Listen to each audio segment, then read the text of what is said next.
നമസ്കാരം. മലയാളി വാർത്തയിലേക്ക് സ്വാഗതം. പിണറായി സർക്കാർ തനിക്കൊണം കാണിച്ചു തുടങ്ങി. മുണ്ടക്കൈയിൽ സംഭവിച്ചതെന്താണ്? വയനാട്ടിലെ ദുരന്തത്തിന്റെ വ്യാപ്തി എത്രത്തോളമാണ്?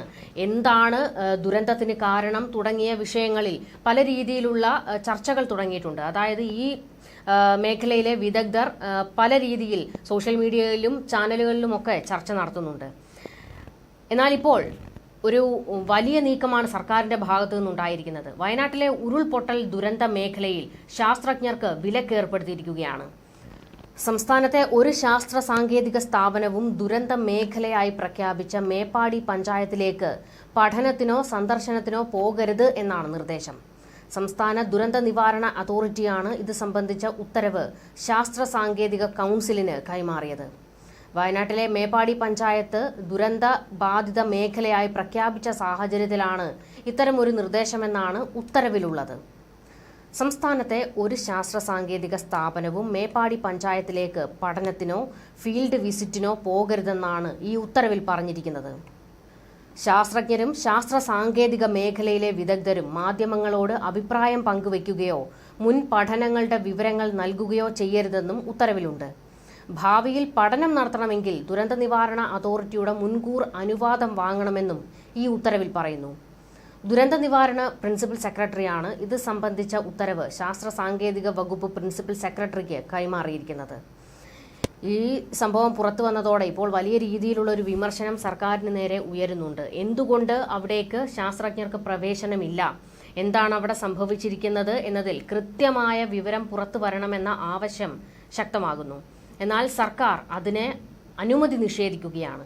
എന്തിനാണ് സർക്കാർ ഇത്തരത്തിലൊരു നീക്കം നടത്തുന്നത് എന്ന ചോദ്യം ശക്തമാകുന്നു. വയനാട്ടിൽ മലമുകളിലൊക്കെയാണ് ഹോം സ്റ്റേകളും റിസോർട്ടുകളും ഒക്കെ അനധികൃതമായി കെട്ടിപ്പൊക്കിയിരിക്കുന്നത്. ഈ വിഷയത്തിലൊക്കെ ഇപ്പോൾ തന്നെ ഈ മേഖലയിലെ വിദഗ്ധർ മാധ്യമങ്ങൾക്ക് മുൻപിൽ അവരുടെ നിഗമനങ്ങളൊക്കെ പറയുന്നുണ്ട്.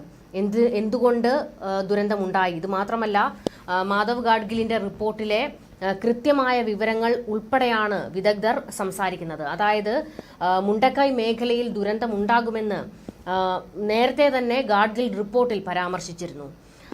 ഇതൊക്കെ വെച്ച് ആധികാരികമായ രീതിയിലുള്ള ചർച്ചകളും സംവാദങ്ങളുമാണ് വിദഗ്ധർ നൽകിക്കൊണ്ടിരിക്കുന്നത്. ഇതെല്ലാം സർക്കാരിന് വലിയ രീതിയിൽ തിരിച്ചടിയാകുന്നുണ്ട്.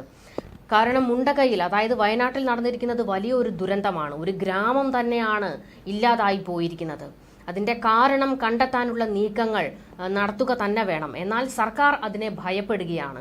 അത്തരത്തിലുള്ള ഒരു ചർച്ചകളും ഒരു പഠനങ്ങളും വേണ്ട എന്ന് കട്ടായം പറയുകയാണ് സർക്കാർ.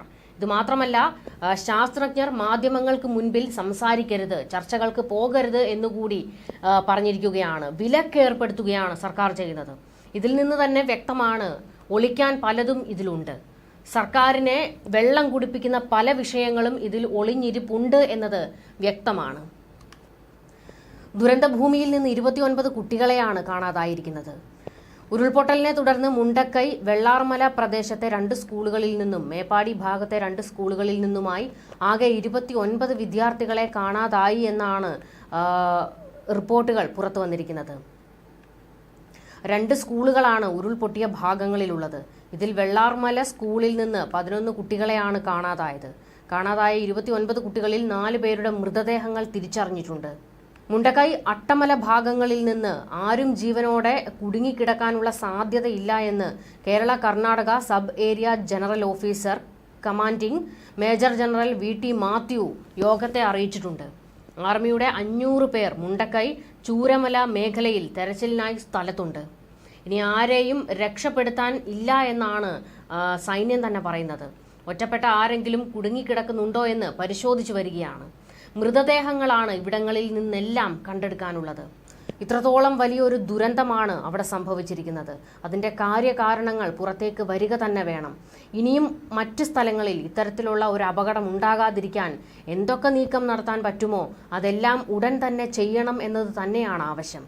ഈ വിഷയത്തിൽ കൃത്യമായി കോടതി ഇടപെടുകയാണ് ചെയ്യേണ്ടത്. ശക്തമായ നിർദ്ദേശം സർക്കാരിന് കൊടുക്കണം.